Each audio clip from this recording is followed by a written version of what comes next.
So Dr. Bolson, you're still up. All right, thank you. So if I recall, I had two things I needed to reach out to folks for. So let me start with Mr. O'Brien. Would you make provide us a brief explanation? It seems like we hinted at this all throughout the meeting, but in the afternoon, after, as we received all the concerns from the community, this is something Mr. O'Brien took back to the principal. So why don't I hand it off to you for just a second? Absolutely. Good evening. This is Mike O'Brien again. So when we had initially done the Q4 and final grade calculations, the principals and I had some equity and access concerns related to kids competing during these unprecedented times for the honors of valedictorian and salutatorian. We definitely heard from the community that they are interested in those honors. We went back to the principals today and we went to our digital commencement provider who we just decided on at the end of last week. We were able to add that back in. We certainly weren't trying to take anything from anybody. And we understand that it was very important to people. So we listened, we took, I think that was excellent feedback. So we were able to add that back in and we were very pleased with that today. Thank you, Mr. O'Brien. So I apologize to the group. Mr. Spicer, I recall having a conversation. I needed to ask you to comment on something. Am I misremembering that? No, you are not, Superintendent. Thank you. I'll let you go then. I'll try and go as quick as I can. This comment concerns the CARES Act, the Coronavirus Aid and Relief Economic Security Act, which was passed and enacted into law in late March of this year. It's federal recovery legislation, as probably most people know, passed by Congress.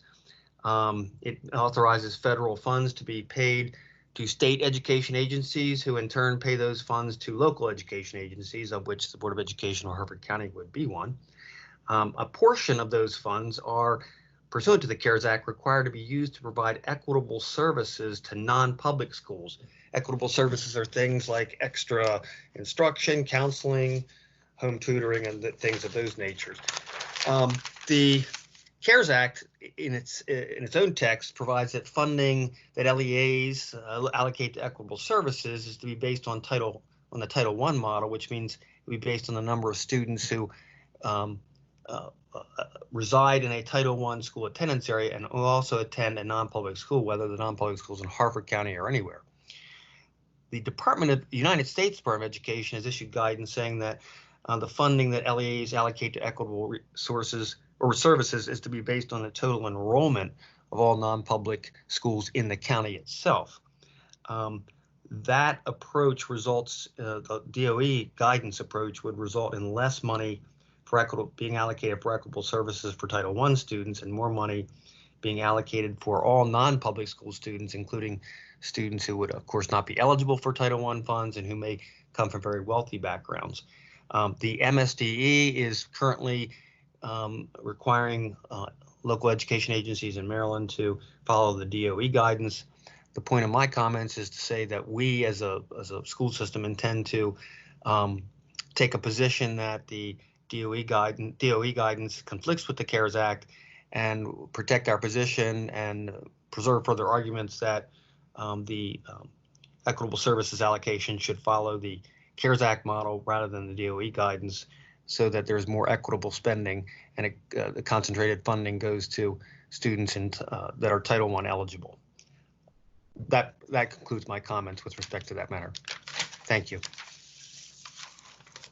Thank you, Mr. Spicer. So I asked Mr. Spicer to make those comments only because this is, we think, central to kind of the equity of using those funds, but it also is a conversation that's happening nationally about, how best to respond to this, because we have the statute and the agency that's responsible for providing guidance, even though that guidance isn't binding, that they seem to be in conflict. So I wanted, board, you to understand that we're proposing a position like that, because this may grow into a larger controversy or maybe something that gets resolved very quickly. So I wanted to point that out.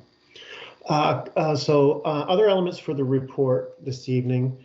So today we opened up the portal for students to do online registration, and it may sound like a simple thing, but this was a really challenging lift because our registration process involves so much collection of materials from families. There's a lot of interaction. We actually have to confirm that we're getting it from the person who we say we're getting it from.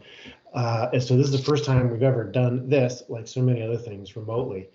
And in our first day being open on this topic, we had 792 people log in to start. Our greatest population is kindergarten, because that's where you see the most new enrollments. We expect to have some students coming in at other grade levels, but just, we currently have approximately 2,800 kindergarten students this year. So the expectation is we'll have at least that many going into next year. So with the first day of work on this, we had 694 kindergarten attempted enrollment. So we are about a quarter of the way there in just one day. So that's really great progress. So thank you to many people who helped make that happen.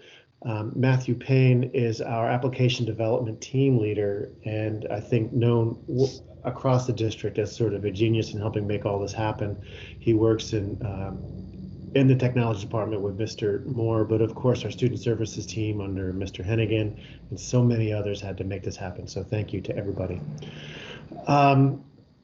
Your individual schools will be reaching out in the next couple days to share details about how students might be able to pick up belongings and how they can drop off school property. This is something, again, normally a simple thing, something that we have to plan much more carefully with many steps to ensure we maintain sort of safety protocols and social distancing. And so we do expect this. We expect the process to begin in some cases this week, but we'll have more communication on that, just so please watch for that. Calendar has been something we've talked about a bit, as I've indicated. So the first thing to hit will be May 22nd, which is the last day of classes for our seniors. June 2nd, as we said before, is going to be a normal business day for us. That was originally or initially set aside as an election day. That was moved from April, but we will be operating on June 2nd. One thing we haven't announced up to this point, but I wanted to confirm, I sort of worked with leadership today, that our last day for pre-K, which is always 2 days before the rest of the students, that leaves the last day for pre-K this year at June 12th. Then, of course, the last day for our students in kindergarten through 11th grade is June 16th, with our last work day for teachers being June 18th. A couple of quick celebrations. We've talked a little bit about graduation. Some of those details are out there. Our magnet and signature programs will be releasing sort of their video celebrations coming soon, between May 21st, I believe, and then into June when we have the graduation. So look for announcements about those celebrations. And congratulations to one of our teachers. Michelle Berry is a science teacher at Aberdeen Middle School. She's been named a district winner for the second year in a row of the Shell Science Lab Challenge, which is a competition for middle and high school science teachers sponsored by the Shell Oil Company and administered by the National Science Teaching Association.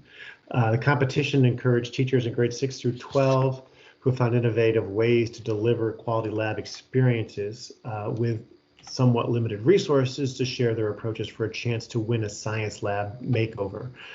So she is a finalist. She's one of 18 district winners named as a finalist.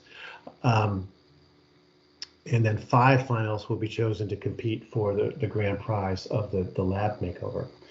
And then I'd like to close with one reminder, and you've heard me say this before, while our digital learning survey has closed, I would argue the county's most important survey has not, and that is our census. So again, if you are the head of a household and you have not completed the census, please go on the website. I think it's 2020census.org, and make sure that gets done. It's so important for all elements of this community that were represented there. So with that, we covered a lot of ground tonight. Thank you, everybody, for your engagement. While all of our decisions may not be perfect at first, we are very much committed to listening to our community and doing the best we can. But that's always a challenge. And so we thank you for your participation. Please stay safe and we'll be in touch soon. Thank you. Thank you, Dr. Boson and members of the board. Our next meeting will be June 8th, 2020 at 6:30 p.m. This meeting is adjourned.